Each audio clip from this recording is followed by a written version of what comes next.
उसको लेकर इतना परेशान है। तो अभी अरावली जो शील्ड है पूरा नॉर्थ वेस्ट इंडिया का, तो उसमें अभी ऐसा रिलैक्सेशन वो क्या कोई लॉन्ग टर्म और परमानेंट डैमेज नहीं करेगा? अरावली में कोई भी रिलैक्सेशन नहीं दिया गया है। पहली बात, अरावली भारत के 4 राज्यों में है, दिल्ली, हरियाणा, राजस्थान, हरियाणा और गुजरात। टोटल अरावली 39 डिस्ट्रिक्ट्स में है। अरावली की पिटीशन 1985 से चल रही है। इस पिटीशन में चलने के बाद अरावली में माइनिंग के स्ट्रिक्ट नियम होने चाहिए, इसके हम भी पूरी तरीके से समर्थन करते हैं। सुप्रीम कोर्ट ने चारों राज्यों को कहा कि अरावली की सेम डेफिनेशन होनी चाहिए। सेम डेफिनेशन में 100 मीटर को, जो कि 1968 का जो जियोलॉजी का स्टडी है रिचर्ड मॉर्फी, उसके कारण है। कुछ यूट्यूब चैनल ने और कुछ लोगों ने एक कंफ्यूजन खड़ा कर दिया कि 100 मीटर का अर्थ होगा टॉप के 100 मीटर। ऐसा नहीं है।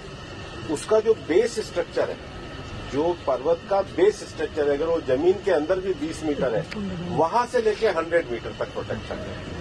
तो जो 100 मीटर का प्रोटेक्शन है, जो लोगों ने कंफ्यूजन करा है कि मतलब ऊपर का 100 मीटर है, नीचे खुदाई कर सकेंगे, वो नहीं। मैं आपको फिर क्लियर कर रहा हूं। 100 मीटर का अर्थ है टॉप 100 मीटर से बॉटम के अंदर तक जो उसका पूरा फैलाव है। पहाड़ी तो ऐसे होती है, तो उसका बॉटम तो बड़ा होता है। जहां तक उसका बॉटम जाएगा वहां से लेके 100 मीटर तक प्रोटेक्शन है। और अगर एक पहाड़ी और दूसरी पहाड़ी के बीच में 500 मीटर का गैप है, तो वो जमीन भी अरावली रेंज मानी जाएगी। इस डेफिनेशन के आने के बाद 90% से ज्यादा एरिया प्रोटेक्टेड एरिया में आ गया। 90% से ज्यादा। मेरा ये स्टेटमेंट लिख लीजिए, टोटल अरावली का एरिया 1,47,000 स्क्वायर किलोमीटर है।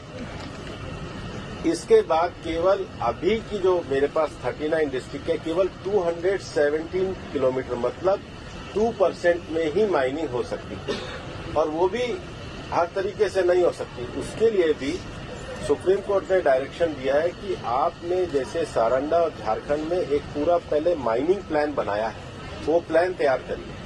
वो प्लान तैयार करने के बाद भी ICFR जो इंस्टीट्यूशन है उसकी परमिशन होगी, उसके बाद ही परमिशन मिलेगी। दिल्ली में कोई भी माइनिंग अलाउ ही नहीं है, ना होगी। मैं फिर दोहरा रहा हूं, दिल्ली की अरावली हिल्स में माइंस पूरी तरीके से बैन है।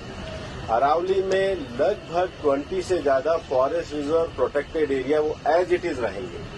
तो reserve area, protected area, even 100 metre भी पहले क्या होता था, जो लोगों ने करा था कि टॉप को छोड़ के नीचे खुदाई करते थे, तो वो एक तरीके से उसके चारों तरफ करते थे। अब वो भी नहीं कर सकेंगे। तो मुझे लगता है सुप्रीम कोर्ट ने जो निर्णय दिया है, ministry of environment, survey of India, geological survey of India, और जियोलॉजिकल सर्वे ऑफ इंडिया में जो इंटरनेशनल स्टैंडर्ड है रिचर्ड मार्फी, उसको दिया। उसके बाद भी मामला सुप्रीम कोर्ट में है। हम पूरी तरीके से सहयोग करने के लिए तैयार हैं। पिछले 2 साल से लगातार स्वयं प्रधानमंत्री जी ने अरावली में वृक्षारोपण किया है। ये सरकार पिछले 2 साल से ग्रीन अरावली का मूवमेंट चला रही है। मैंने खुद ने पिछले दिनों उदयपुर में सारे डीएफओस की, मतलब चारों जिलों के 39 डीएफओ की मीटिंग करी है। हम हर डिस्ट्रिक्ट में अरावली की नेटिव स्पीशीज का एक नर्सरी लगा रहे हैं। हम ग्रीन अरावली के लिए प्रतिबद्ध हैं। ये एक झूठ फैलाया जा रहा है। और सबसे बड़ी बात है कि ये जो रिपोर्ट है, ये 2006 से राजस्थान में ऑलरेडी लागू है। इसमें कुछ भी एडिशन नहीं किया गया, बल्कि अरावली के टॉप से लेके और जमीन तक, मतलब जमीन से पूरा ऊपर 100 जो स्ट्रक्चर है, वो सारा प्रोटेक्टेड की श्रेणी में आता है। सर, मैं ask you one more question. Sir, जैसे टाइगर, उसका तो कोई बाउंड्री नहीं है, उसका कोई